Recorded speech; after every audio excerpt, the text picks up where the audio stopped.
බුවල්ලන්ට තියෙනවා මොළ 9කුයි හදවත් 3කුයි. ඒ වගේම මෙයාලගේ ලේ නිල් පාටයි. ඒක හින්දා විද්‍යාඥයෝ සැක කරනවා මෙයාලා පිටසක්වල ජීවියෝ කියලා.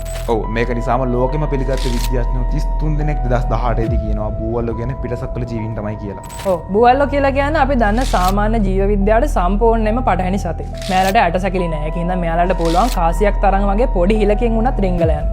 අර කලින් කියපු හදවත් තුනෙන් දෙකක් තියෙන්නේ කරමල් වලට ලේ පොම්බ කරන්න. එතකොට අනිත් හදවතෙන් මුළු ඇඟටම ලේ පොම්බ කරනවා. අපේ ලේ රතු පාට වෙන්නේ හිමොග්ලොබින් නිසා. හැබැයි මෙයාලගේ ලේ වල තියෙන්නේ හිමෝසනින්. ඒකයි එයාලගේ ලේ නිල් පාට වෙන්නේ. මේකෙන් එයාලට හැකියාව ලැබෙනවා ගොඩක් සීතල ඔක්සිජන් අඩු ගැඹුරු මුහුදේ කිසිම ප්‍රශ්නයක් නැතුව ජීවත් වෙන්න. ස්නායු විද්‍යාත්මකව මෙයාලා විශේෂ වෙන ලොකු හේතුවක් තමයි නේද මොළ 9ක් තියෙන එක. ඔව් මෙයාලට තියෙන ප්‍රධාන මොළෙත් එක්ක අඬුවටට එක ගානේ මොළ 8ක් තියෙනවා. ඒ කියන්නේ එක අඬුවක් කපලා අයින් කරොත් එහෙම ඒ අඬුවට තනියෙන් ගිහිල්ලා කෑම හොයාගෙන සොයයි වෙන්න පුළුවන්. ඒ වගේම මෙයාලට තියෙන ස්නායු පද්ධතිය මේ ලෝකෙ ඉන්න කිසිම ජීවියෙකුට පිළිගන්නේ නැති විදිහේ ඩිසෙන්ට්‍රලයිස් වුණ එකක්. ඒ කියන්නේ විද්‍යාඥයෝ මේ හේතු ටිකෙන් විතරක් බුවල්ලෝ කියන්නේ පිටසක්වල ජීවීන් කියන නිගමනයට ආවද?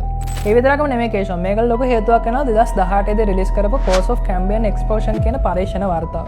මේකට ලෝක වටේ ඉන්න දක්ෂ විද්‍යාඥයෝ 33 දෙනෙක් අත්සන් කරලා තියෙනවා. මෙයාලා මෙතනදී කතා කරන්නේ පැන්ස්පර්මියා කියන තියරි එක ගැන. මේකෙන් කියන්නේ පෘථිවියේ ජීවය ආවේ උල්කාපාත හරහා අභ්‍යවකාශයෙන් කියන එක.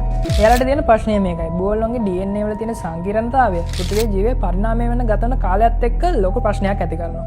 එයාලට පේනවා පෘථිවියේ අනිත් ජීවීන් ටිකෙන් ටික පරිණාමය වෙද්දී බුවල්ලොන්ව කොහේ හරි තැනකින් එකපාරට ගෙනල්ලා පෘථිවියට අතහැරලා දාලා වගේ දෙයක්. ඒකින්ද මෙයාලා මේකට තියරිස් දෙකක් ගේනවා. පළවෙනි එක තමයි ඊට අවුරුදු 500කට විතර කලින් පෘථිවියට කඩාවැන්න උල්කාවක තිබ්බ බිත්තර වලින් තමයි බුවල්ලෝ ඇති වුනේ. දෙවෙනි එක තමයි මේ වගේ උල්කාවක් හරහාම එයාලගේ DNA වෙනස් කරපු වෛරස් එකක් ඇවිල්ලා තියෙනවා. හැබැයි මෙයාලා ඇත්තටම වෙන ලෝකෙකින් ආවා නම් සයන්ස් ෆික්ෂන් වලගේ මෙයාලට ලෝකේ පුරාම පැතිරෙන මොකක් හරි එක ප්ලෑන් එකක්වත් තියෙන්න ඕනේ නේද? ඒක මෙහෙමයි. බුවල්ලන්ට තියෙනවා පෘථිවියේ ඉන්න අනිත් ජීවීන් කිසිම කෙනෙක්ට නැති විදිහේ සුපර් පවර් එකක්. එයාලට පුළුවන් එයාලගේ RNA එඩිට් කරගන්න.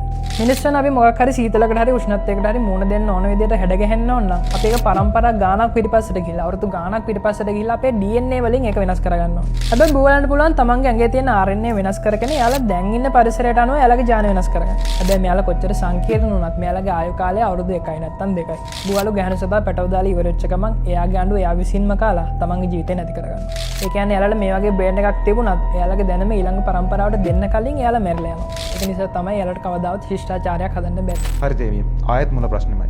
මෙයාලා ඇත්තටම පිටසක්වල ජීවින්ද?